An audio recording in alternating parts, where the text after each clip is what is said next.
Do you sometimes wonder how you could truly have an impact when it comes to diversity, equity, inclusion, and belonging? How do you know you are moving in the right direction when it comes to becoming a more inclusive individual? As Diverse as Two Peas in a Pod brings topics such as ethnicity, genders, sexuality, religion on the table. We talk about research and science, but also emotions, feelings, and vulnerability. We discuss allyship, advocacy, privilege, but most importantly, we talk action. Because without action, we stay still. And when it comes to diversity, equity, inclusion, and belonging, stillness is never the answer. Welcome to As Diverse as Two Peas in a Pod. In this episode, I have the pleasure to welcome Joe Santana. Joe is the Futurist executive coach and mentor for diversity, equity, and inclusion leaders. He is CEO of Joseph Santana LLC, a company that owns several brands dedicated to developing diversity, equity, inclusion, and belonging leaders who are the CDOs and ERG chairs in national and global businesses. Joe is the chairman of the CDO Power Circle, the host of the ERG Power Talk podcast, and more recently, the author of the new DEI and ERG Frontier. His mission, his why, is to help these hero leaders change the world by making the way so they are developed at all levels and in all parts of the organization, easy, accessible, and affordable. Welcome to another episode of As Diverse as Two Peas in a Pod. Welcome to another episode of As Diverse as Two Peas in a Pod. Today I have the chance to have a great guest with me. Welcome, Joe. My pleasure to be here, Julian. Thanks for having me. I can't wait to have this conversation with you and hear more about your thoughts. I mean, lots of wonderful things you've been doing, so I'm really, really looking forward to it. But before we dive into the topic, I want to ask you simply, what's your story? My story. So I'll tell you how I got into DEI and some of the things that I'm doing now. Originally, I was a line executive who ran an outsourcing operation for this company, international global company. And we had about 300 people that worked with us, providing various services to clients. And in the outsourcing business, if you want to grow your business, you have to develop leaders, because every time you secure a new piece of business, you got to put a new leader in there who knows your practices and processes and can bring those values to the client. Even though we're using the client's employees, or we've taken on the client's employees, the leadership structure has to be ours. And back then, when I was doing that work, at a certain point, I started running into a challenge in terms of my leadership bench, or developing leaders so that when we close an account, we could put a leader in there. And what I found was that this challenge was growing at the same time that the number of women that we were hiring was growing. And so I started to look into, well, what's going on? Why is this happening to us? And what I found was that most of the men that came into the organization came through the technical side. And in order to become a leader, they got training that taught them everything, including the administrative side, such as help desk and logistics, that out their understanding of how the company worked, and it prepared them then to take on larger responsibilities. Most of the women that were coming into the company were coming through the administrative side. So they were coming in through the help desk and through logistics. There was no training program to expose them to the technical side. So unfortunately, this created a situation where if you came into the technical side, which was what 80% of the men did, you had almost a limitless ladder for growing and developing as a leader. If you came in through the administrative side, your ladder was kind of short and you didn't have those opportunities because there was no corresponding training program. And if we included the women in the training program we had, it didn't help them because it was only going to teach them what they already knew. It wasn't going to teach them what they didn't know, which is the technical side. So we ended up creating a other training program or another track. That track enabled people to ride along with people that were technical, learn a little bit about what they did. And once we did that, it opened up the doorway for leadership on the other side. More women became leaders, and our revenue went up double digits every year after that because we were able to secure accounts and very quickly put people in. And for me, that experience immediately sold me and showed me that it was possible for an organization to shortchange itself by not having equitable and diverse and inclusive processes. So I got more involved in that area. I started looking for more areas where else do we have unsupported pockets that are creating these blockages. And lo and behold, I didn't know it, but I was working my way into the diversity and inclusion space. And a couple of years later, the organization wanted to have a practice throughout the entire country that did that. And rather than having it housed in HR, they wanted somebody who came out of the business. So they asked me to do it.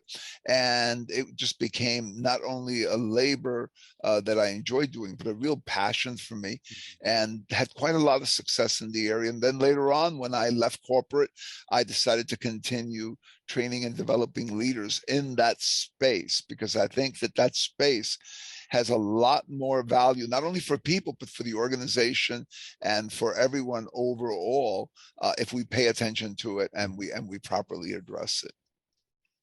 Wonderful. And it's, I mean, I love how that realization came through, and actually really going from a very concrete challenge into how do you turn it around to make it like something that is, as you said, very helpful, I think, for the leaders within the organization and ultimately for the organization itself as well. So yeah, Julian, what I was going to say is that I always knew that this was an important topic, but to your point, with that realization that I had of a concrete way that it connected, and once I saw that, I started looking for other ways that it connected in other ways. So rather than looking to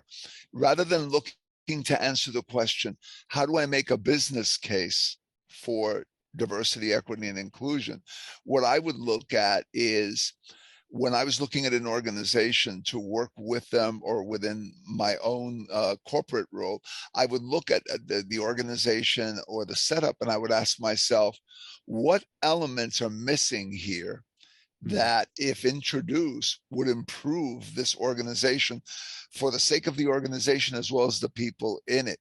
And that was kind of a different question than just looking for a business case for why this should be supported. It was more of looking for how is the lack of this affecting the organization, and how do we address that in a way that's beneficial to the people and beneficial to the company and everyone associated with it. No, definitely. And one of the things I always found interesting in that space, and I'm sure you have some great examples as well, but a lot of the things you read about what is being done at an organizational level when it comes to DI is very at the surface. And what I hear in your story and the example you shared is really how we go much deeper, and you talk about, indeed, not just the organization. It's not about how do we make an organization more diverse, more inclusive, and just have that kind of big message that we put out there, but how do we look at the people as well, how it's going to impact them, and ultimately how it's going to create really like a true change within the organization. Yes, and with that change, Julian, it also creates more opportunity for everybody. And I mean everybody in the organization. So I'll give you an example of one of the ways that I look at this that I think is is a slightly different perspective. So a lot of the practices that we see that you're referring to, the idea is from a HR standpoint, let's look at what we can do to increase the number of women that we're promoting into leadership. Let's look at what we can do to hire more people from underrepresented groups, right? And in many cases, whether they express it or not, people who, let's say males who are not underrepresented and other people in the organization look at this and they say, oh, wait a minute, I've been working very hard to this particular job, and this practice or this whole thing is talking about taking that and making it more available to another group of people in order to correct something that was done that was wrong years ago and so forth. And I think that when we approach people from the standpoint of taking their pie and cutting it into smaller pieces so that we can give to others, there's a resistance to that. But if you look at the organization as a whole and you look at it and you say to yourself, how is it that the lack of diversity, equity, and inclusion is affecting this organization? If you start with that question, you might find things like, for example, you can't fill, as I did, as much business as you could if you had a bigger bench, a bigger leadership bench. You cannot sell a product to a particular demographic. Let's say women don't buy that product as much as men, or people who live in various countries or come from various cultures may not buy that product as much, the product that you sell, because it's not fashioned in a way that's appealing to them. If you had more people in the organization who had the perspectives of these women, of these people that are underrepresented, or these other groups, you would be able to expand your total available market. If you expand your total available market, now these opportunities that you're giving to women, these opportunities that you're giving to underrepresented people, are not being taken from the same small pie. You've grown the pie. And because you've grown the pie, you are now, even if you're sharing slices with others, your own slice grows a little bit. So when you present it from that standpoint, everyone in the organization can see how they benefit as an individual, as an organization, as opposed to just taking a finite thing and saying, let's subdivide it even more, which to most people, zero-sum thinking says, oh, if Julian gets more, then I'm going to get less. Or if we give more to other people, then Julian and I get less. So this, what I say is that DEI needs to be a management practice that looks at how to benefit the business by growing its footprint, growing its competitiveness in a way that benefits everybody that's inside the company. Then everybody understands what's in it for them and for the organization, as opposed to feeling, well, we're doing this for another group of people at our expense. Yeah. No, and it's a very good point you're making, that element of what's the benefit for me ultimately is extremely important indeed. And I think that's where, and I mean, I see it with the people I work with, just simply individuals in coaching. That's the basis of coaching. We need to go and find that intrinsic motivation. What is it that is going to make them say or do something that is going to have a better impact and make a change and create that change for other people when they don't really need to change themselves, but it can have an impact on the world around them and the environment around them. And I think that's a very, very interesting point you're making. How do we find a way to express to those people who don't necessarily see the benefit at first, how is it going to benefit them in the long term, for them to be able to support initiatives like this? And I think that's a big challenge a lot of HR people, I think, have in the organization, get that buy-in from everyone in the organization, because I don't think you can be truly inclusive if not everybody is buying into it. Yes, and in order to do that, that support has to come from outside the HR organization. That support has to come from the business itself looking at this in a different way and approaching it in a more holistic way. It can't just be a change in the HR organization and the HR organization reapportioning from a small finite pie. And I think that's really important because most organizations and most people, based on the way that we've grown up and the things that we've learned, tend to think zero sum. We tend to think it's like any sports game. In order for there to be a winner, there has to be a loser. If I get something, that means that someone else doesn't get whatever that something is. But organizations that are really successful in this create a situation that's more win-win, where the organization grows and creates more opportunity for everyone.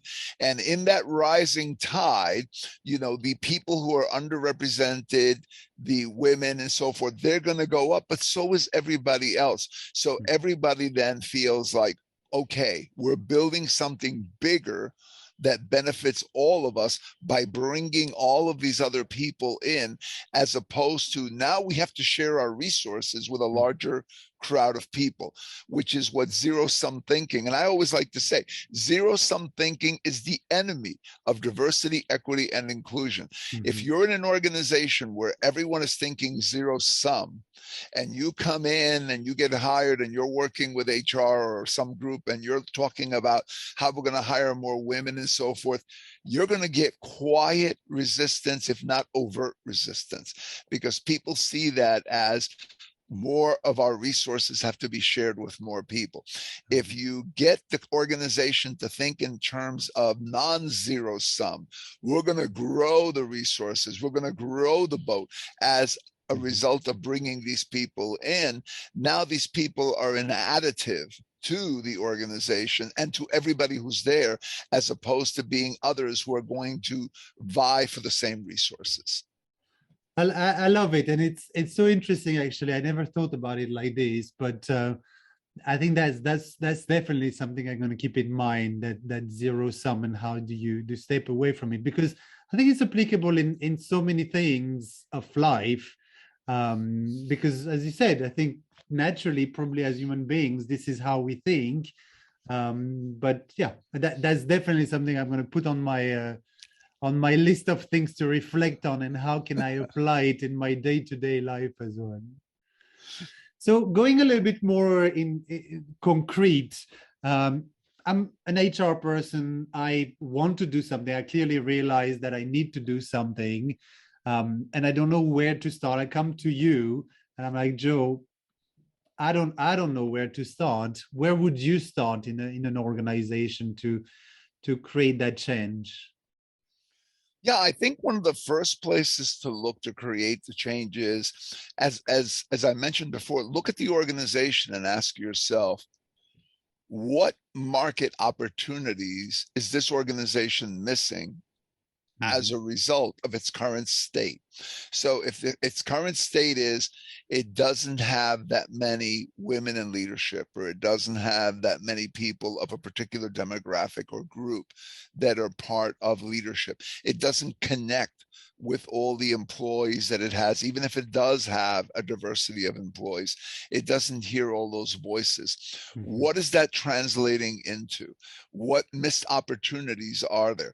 If you're an organization who makes decisions, like, for example, most recently, a lot of organizations decided that they wanted to bring everybody back after the vaccine, and they listened to a few people who said it's very important to bring everyone back because it creates a stronger corporate culture and it allows people to have the opportunity to run into each other in the hallway and spark great ideas and so forth. So yeah, very important. We've got to bring people back now that we've got a vaccine. What wasn't heard was the voices of women, and in some cases men also, who are parents of children that were going to schools where perhaps the school still said, you know what, we're not ready yet. You're going to have to learn from home through your computer. So now these people had a dilemma. There are no childcare facilities. They have a child that's old enough to go to school, but certainly not old enough to be alone. And they're being told that, well, now it's time to get back to work because we have a vaccine. There was a disconnect there. Why? And why was that disconnect there? Because they weren't listening to those voices. What was the result? People quitting, the great resignation that happened here and that continues to happen. That was one of the drivers, not listening. Other things that happen also in organizations. In one of my most recent books, I talk about the story about a pizza company that got sued by a blind person who has a scanner or a reader to read computer screens, because the pizza company had created ways for people to order pizza online, but they hadn't put the right pieces of software in there that enabled the scanner to read it. So this person could not order a pizza online, even though they wanted to. And they pled their case. They sued the company. It was here in the United States, for violating their rights under the Americans with Disabilities Act. The case went to court. It went for a long, long time in court until the Supreme Court took the last appeal from the company and knocked it down and said, no, we're not going to listen to this. And as a result, the company ended up paying millions in restitution to this person and others in this class action. They ended up having to spend money to change their software. They ended up having to do all these different things, and they spent tons of money. And I calculated that based on how much they charge for a pizza, based on how much profit they make on each pizza, based on the size of the market that they control over 20% of the market, that they would have made hundreds of millions of dollars if, instead of going through a lengthy lawsuit and finally having to make the changes anyway, after going to court and paying damages, if they had just been responsive and created the right hooks so that this particular customer on the outside could buy their pizza. Meanwhile, this company, if you looked at their website, has a bunch of different ERGs in it and groups, including groups for disability. What happened? They weren't listening to those people. They have them there, and they're having festivals and everything and celebrating how much the company cares about this. But the leadership was not listening to this. If they had been listening, they would have saved themselves millions of dollars in expenses and made hundreds of millions of dollars in revenue. So my point is, I look for that first. Like, what is this company missing? If they sell cars, are they selling to women as well? Or do men buy their cars while women don't feel like those cars are for them? If they sell a particular food product, are they selling it as well in other countries like South America as they are here?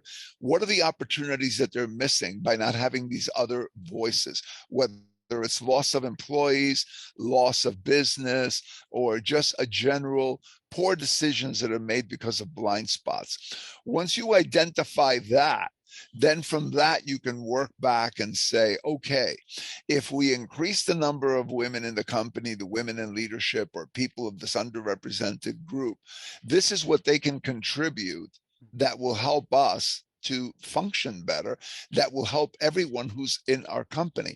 And furthermore, as we do this and we create these greater opportunities and our footprint grows, everyone in the company benefits from it. So the business case creates itself by first identifying the specifics of what's going on in that organization.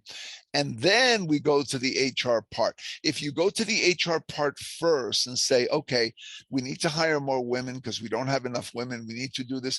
This is like the tail trying to wag the dog. The dog is the business, right? So we first have to understand, what is it that's missing here? And you'll always find things that are missing. And how is it that we can fill those? By being more diverse, inclusive, and more equitable. And then after that, you work your way back. So instead of using as a business case, well, McKinsey says that companies that do blah, blah, blah, make more revenue. Or this other report says, that women on the board are really good for the business. the most powerful way to communicate this is to find specific ways in that specific business that this is impacting them, and how changes can make it better for them, the people who are the stakeholders in that business, as well as the employees, as well as the populace in general.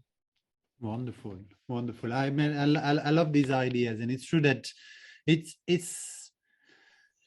quite often indeed that we see that the approach actually has been, I don't know if I would say, taken upside down, or as you said, like with the tail. I mean, the image of the tail and the dog is a very good image, but indeed, yeah, taking it in the wrong direction at first.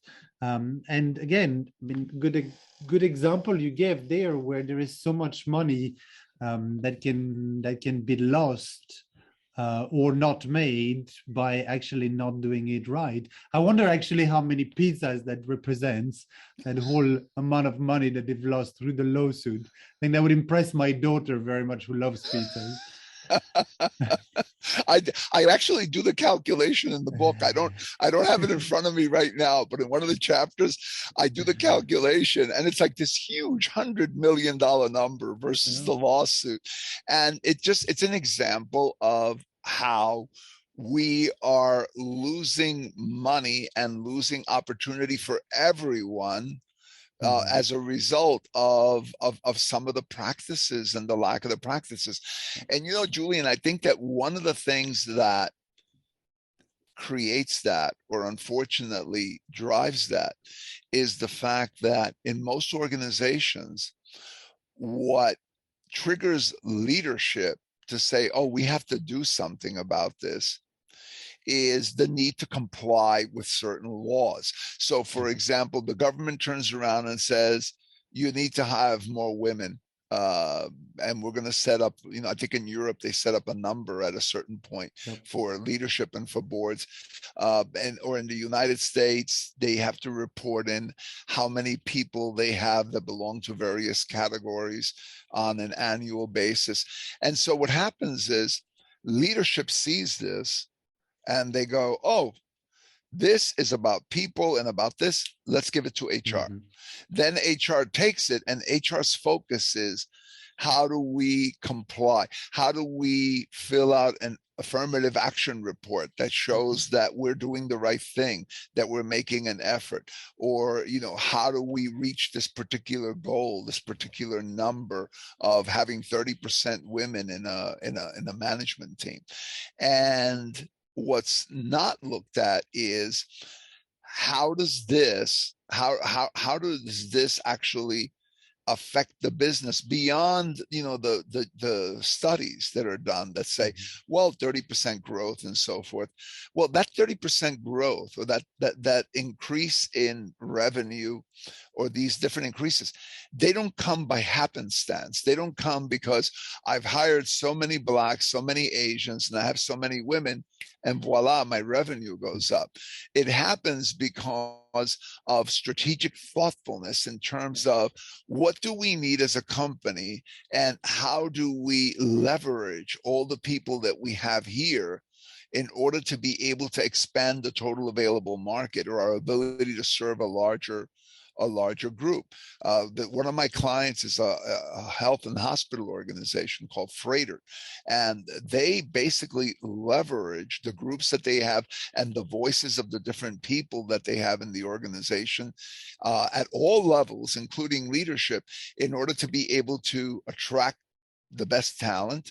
Unlike other organizations that have been having a great resignation, they've been having a great hiring, because all that talent that these organizations are losing because they don't listen, they're going to companies like Freighter, because Freighter does listen, instead of just serving one sliver of their community.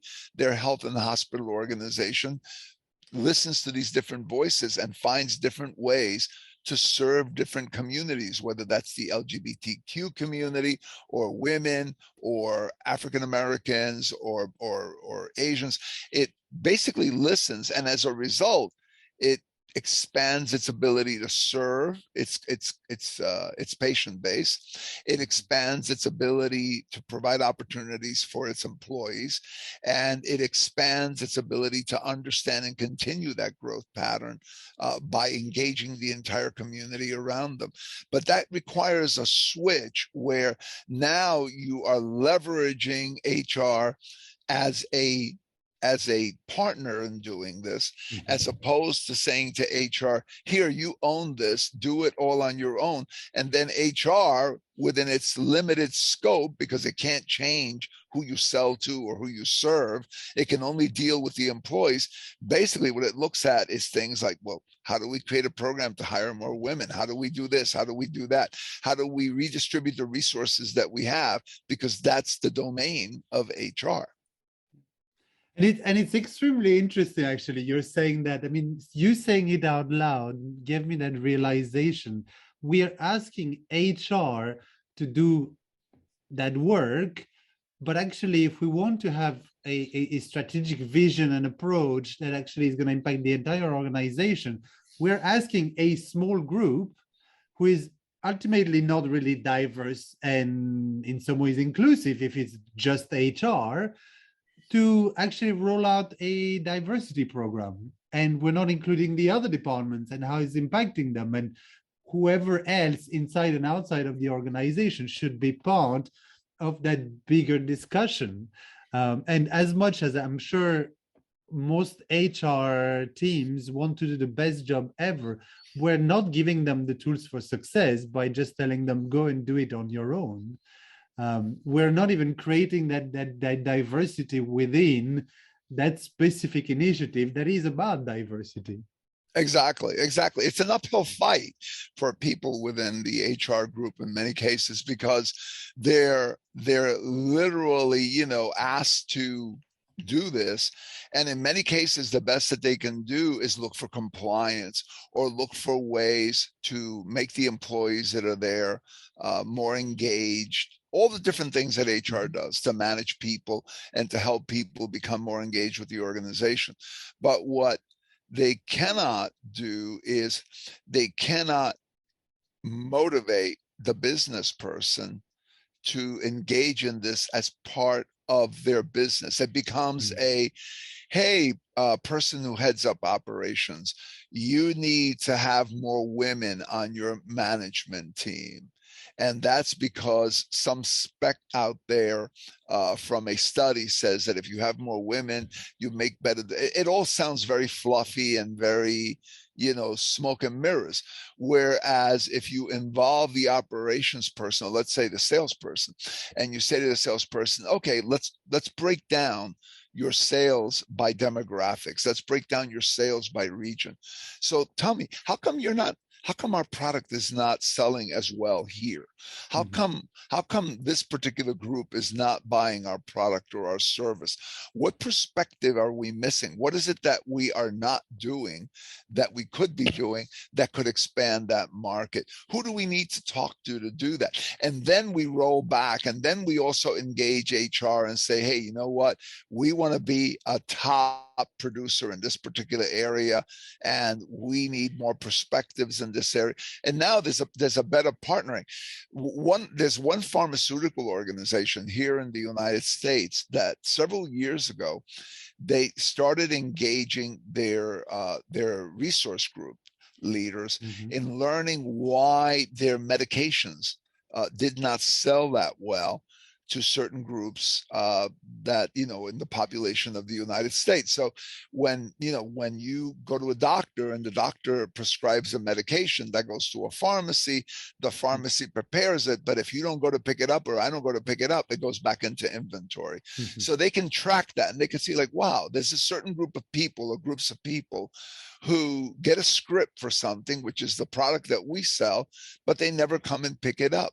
So as a result, they're not part of our market, even though potentially they could be, and this particular drug that they sell could help them. So they started getting people from various communities to ride along with salespeople, to ride along with the reps that were talking to the doctors and to others, and to learn more about these different communities. And what they learned was that in certain communities, in order to sell a product, you have to present it in a particular way, or you have to include family members. Certain communities are more oriented to the group as opposed to individual decision making.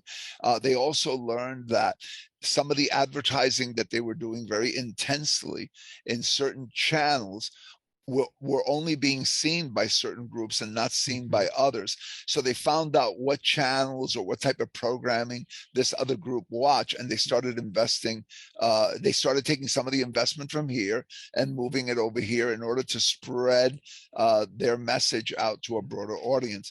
You know what the net result was, Julian? $1 billion in increased sale of their medications. Wow.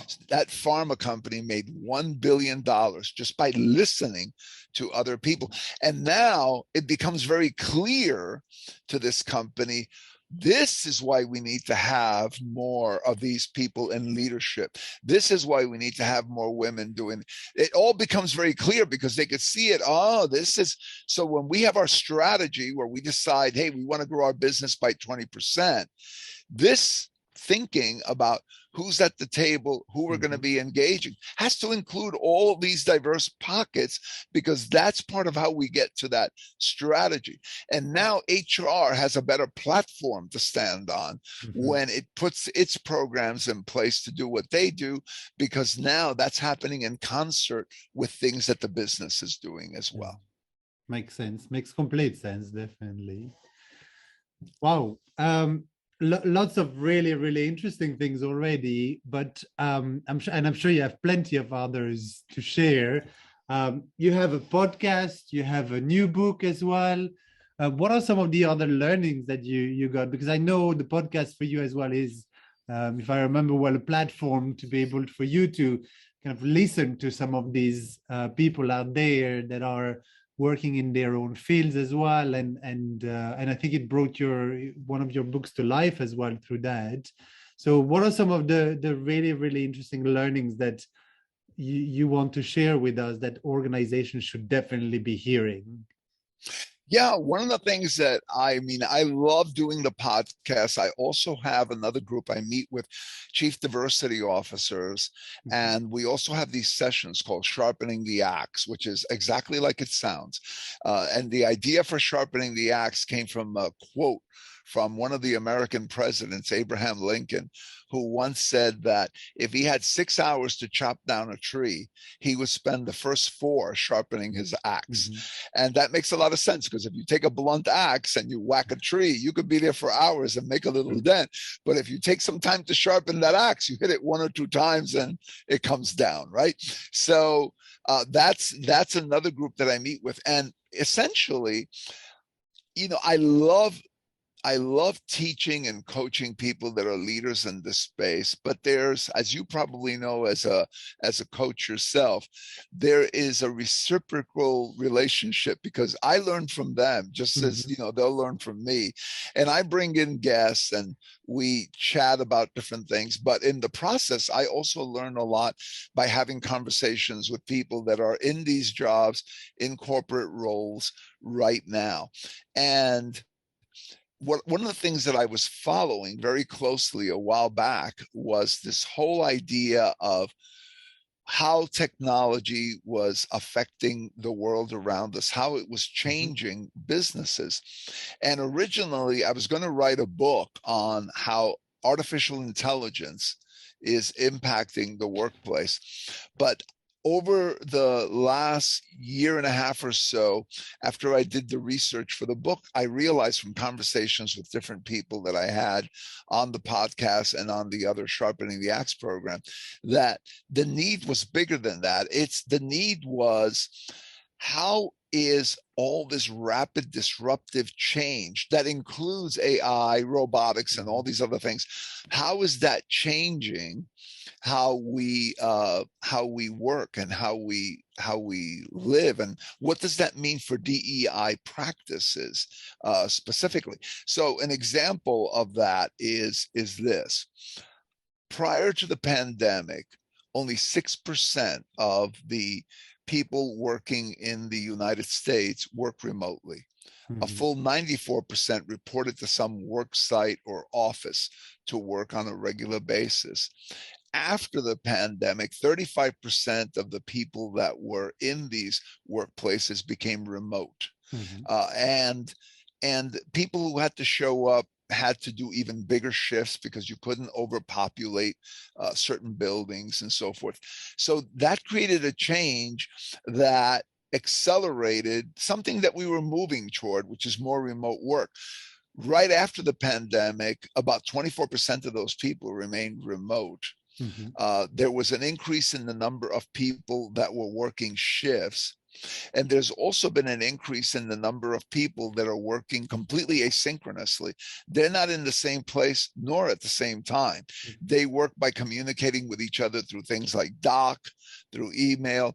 And now there's another application called Loom that sounds like Zoom with an L in front of it, that people in the investor community are putting a lot of money behind, that allows totally asynchronous communication and partnering.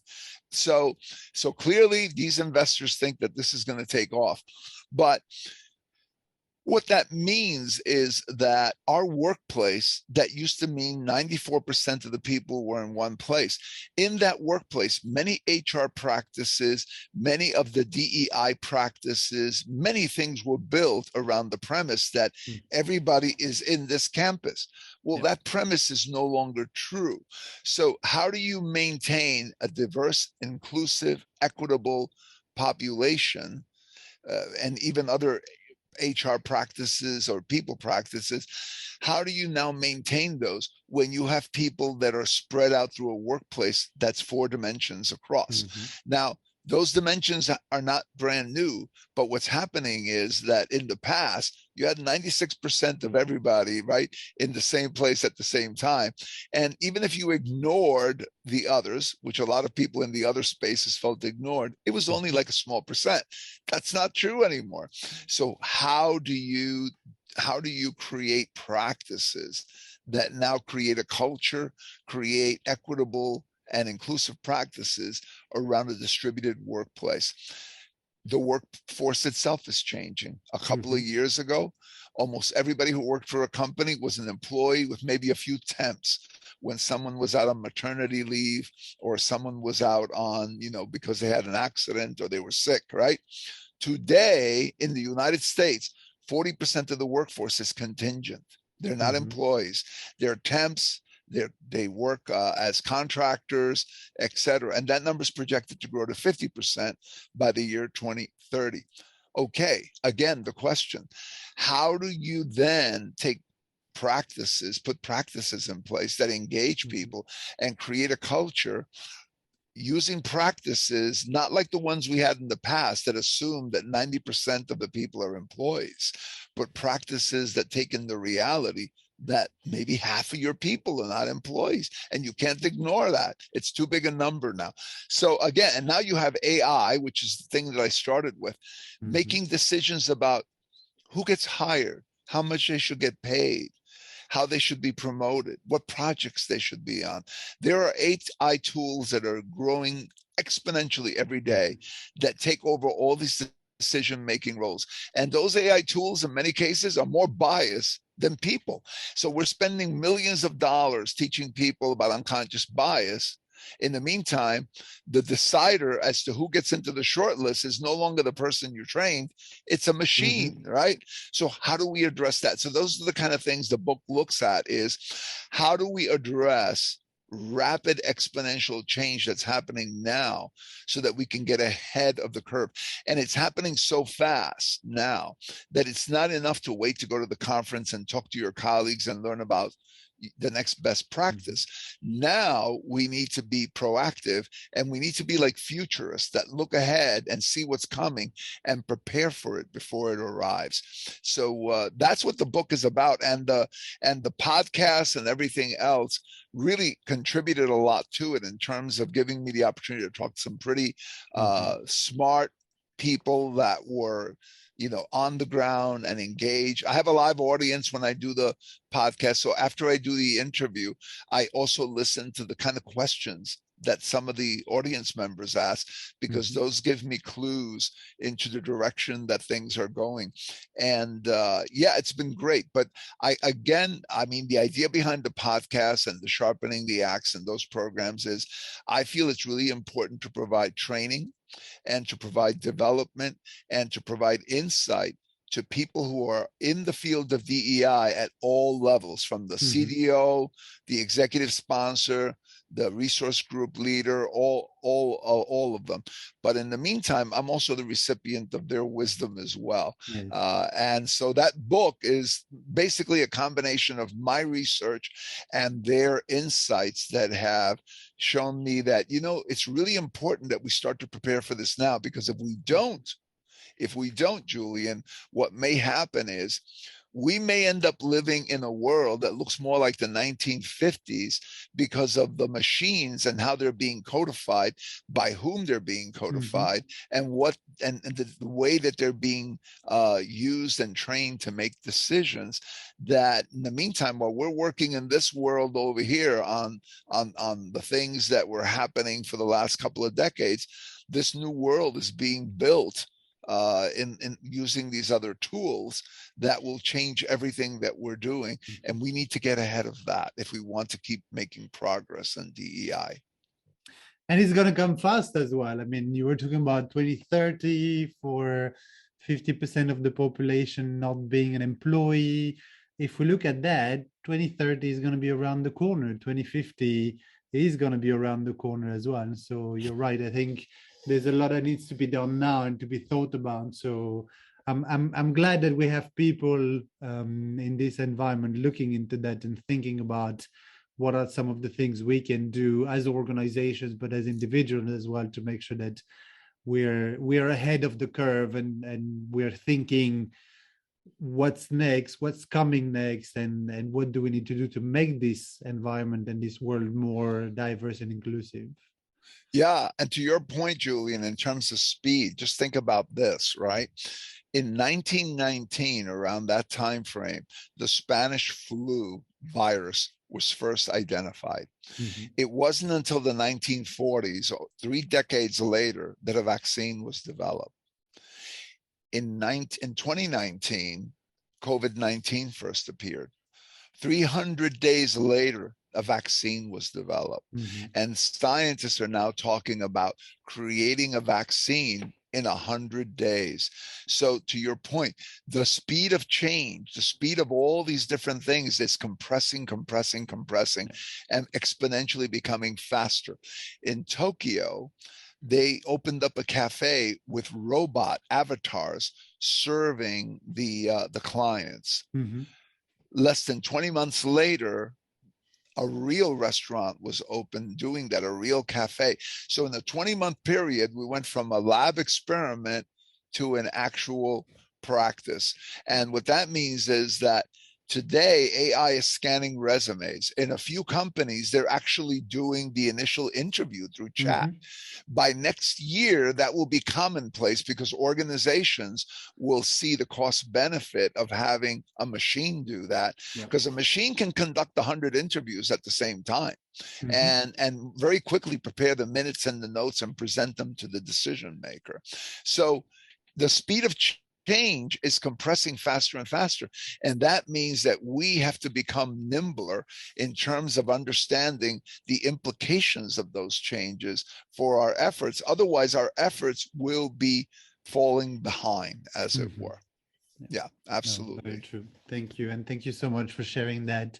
I'd like to ask you a last question. I know there is like so much we could cover, and it feels sometimes we've just scratched the surface, but the great thing is we have your blog that we can follow. we have your podcast, we have the book as well, so we can still dive deeper. And I hope maybe to have you again on the podcast as well. But bringing it maybe as a last question from the maybe the corporate environment, something that sometimes feels a little bit big to approach for each individual. What are some of the things that, or what would be your advice when it comes to me, let's say, as part of my organization, to support that change and support that growth in becoming a more diverse, inclusive, and equitable organization? What can I do as an individual?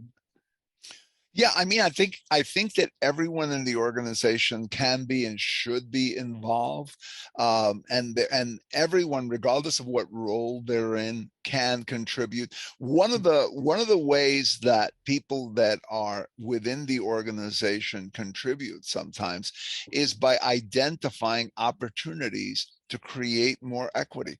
A lot of times, I think that one of the things that helps is educating yourself or learning what to look for.